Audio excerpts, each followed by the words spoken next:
সম্মানিত দর্শক শ্রোতা, আসসালামু আলাইকুম। আজকের বিষয় ভারতপন্থী পাকিস্তানপন্থীর রাজনীতি বাংলায় চলবে না, পন্থীর উত্থান। সে বিষয়ে আপনাদের সাথে সংক্ষেপে আলোচনা করছি। দেখেন, আওয়ামী লীগ ভারতপন্থী। আমরা সবসময় শুনেছি ভারতের দালাল, ভারতের অঙ্গরাজ্য। আর আওয়ামী লীগ ভারতের উপরে ভালো একটা আস্থা, এটা পৃথিবীর সব রাষ্ট্র কম বেশি জানে। আমরা ভারত বিদ্বেষী বা আমরা ভারতের সাথে সম্পর্ক আমাদের থাকবে না, রাখতে পারবো না, সেটা কিন্তু বললে একটা দাঙ্গামা হাঙ্গামার দিকে ধাবিত হয়। ভারত আমাদের প্রতিবেশী রাষ্ট্র, তাদের সাথে সম্পর্ক থাকবে, সমঝোতার সম্পর্ক থাকবে, কোনো কিছুর বিনিময়ে না, ক্ষমতার জন্য নয়, প্রতিবেশী হিসেবে। সেখানে যদি আমরা ভারতকে বিদ্বেষ করি বা ভারতের সাথে যদি উস্কানিমূলক আচরণ করি, তাহলে আমাদের দেশের জন্য, ব্যক্তির জন্য নয়, ব্যক্তি এবং দলের জন্য নয়, দেশের জন্য অমঙ্গলই হতে পারে।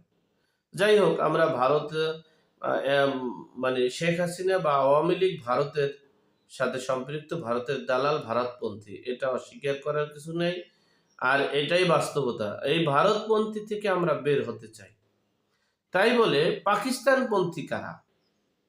যেহেতু এই নতুন রাজনৈতিক দল জাতীয় নাগরিক পার্টি, এই রাজনৈতিক দলটার তো কোনো ভারতপন্থী নয়, আবার পাকিস্তানপন্থী যারা আছে তারাও এদেশে থাকতে পারবে না, রাজনীতি করতে পারবে না।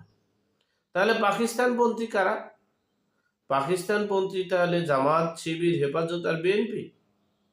তাহলে বিএনপিকে দেশে রাজনীতি করতে পারবে না? এমনটাই প্রশ্ন ছুড়ে দেওয়া হয়েছে, ছুড়ে দিয়েছে নাহিদ। এই বিএনপি জামাত থেকে আবার কিছু, গতকালকে রাতের মন্তব্যের, বিকেলের মন্তব্যের পর সকালে দেখলাম কিছু কিছু বিএনপি পন্থী যারা, তারা আবার বলেছে যে তাহলে কি এখানে ডলারপন্থীদের উত্থান হবে, জো বাইডেনের ডেমোক্রেট পার্টির উত্থান হবে? আমাদের বাংলাদেশে ভারতপন্থী থাকতে পারবে না, পাকিস্তানপন্থী থাকতে পারবে না, তাহলে ডলারপন্থীর উত্থান হয়েছে, তারা থাকবে? তারা এই বাংলাদেশে থাকতে পারবে না। এরকমের নানান তর্ক বিতর্কের জন্ম দিয়েছে। আমাদের কথা হচ্ছে, প্রতিবেশী রাষ্ট্রগুলো প্রতিবেশীর মতো চলবে। হ্যাঁ, আমরা অমুক পন্থীরা থাকতে পারবে না, অমুক পন্থীরা রাজনীতি করতে পারবে না, এই প্রতিশোধ পরায়ণ, এই যে মানে আঘাতমূলক কথা, মানে কি বলবো, এগুলো না বললেই ভালো হয়। গতানুগতিক ভাবে রাজনীতির কালচার, রাজনীতির ধরন আছে। একজন অপরাধীকে আপনি বলতে পারেন আওয়ামী লীগ ভারতের সাথে শেখ হাসিনার ভালো সম্পর্ক থাকতে পারে, সেজন্য তিনি অপরাধী হতে পারেন, বা অন্য কেউ অপরাধী হতে পারে, কিন্তু ভারতের একটা রাষ্ট্রের সাথে তো আমরা মানে বিতর্কে জড়াতে পারি না। আবার পাকিস্তানের সাথে এই জামাত, শিবির, বিএনপির সম্পর্ক থাকতে পারে, তাই বলে আমরা পাকিস্তানের কে মানে প্রতিশোধ পরায়ণের কথা বলতে পারি না। আর আমরা যদি এই কথাগুলো বলে থাকি, তাহলে কি আমাদের দিকে কি সরবে না? আমরা যদি ভারতপন্থী, পাকিস্তানপন্থীদের রাজনীতি করতে না দেই, এই কথাটা যদি প্রকাশ্যে মিডিয়ায় সব জায়গায় উচ্চবাচ্য হারে যদি বলি, তাহলে আমাদের উপরে কি আরেকটা দিক ধাবিত হবে না? আমরা কেন এই কথাগুলো বলার স্পেস করে দেই, জায়গা করে দেই, সুযোগ করে দেই? আজকে সবাই বলতে শুরু করেছে, তাহলে কি এরা জো বাইডেন পন্থী?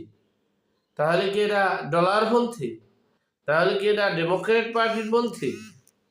এই কথাগুলো কেন আমরা শুনব? এই কথা তো আমরা আশা করিনি।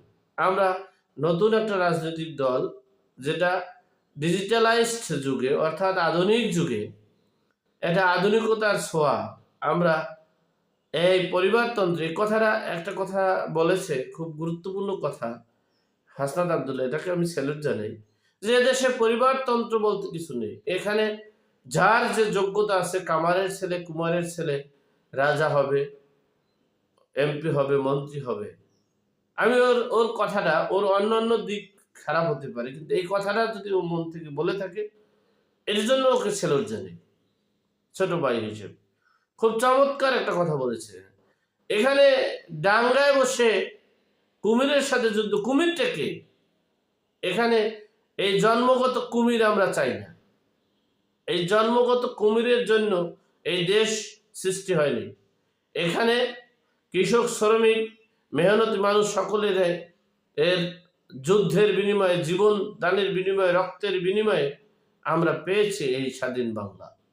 এই বাংলায় সকলের অধিকার আছে, শতকের সকলের মানে বেঁচে থাকার অধিকার আছে, নাগরিক অধিকার আছে, মৌলিক অধিকার আছে। এখানে পরিবারতন্ত্র, রাজতন্ত্র আমরা চাই না।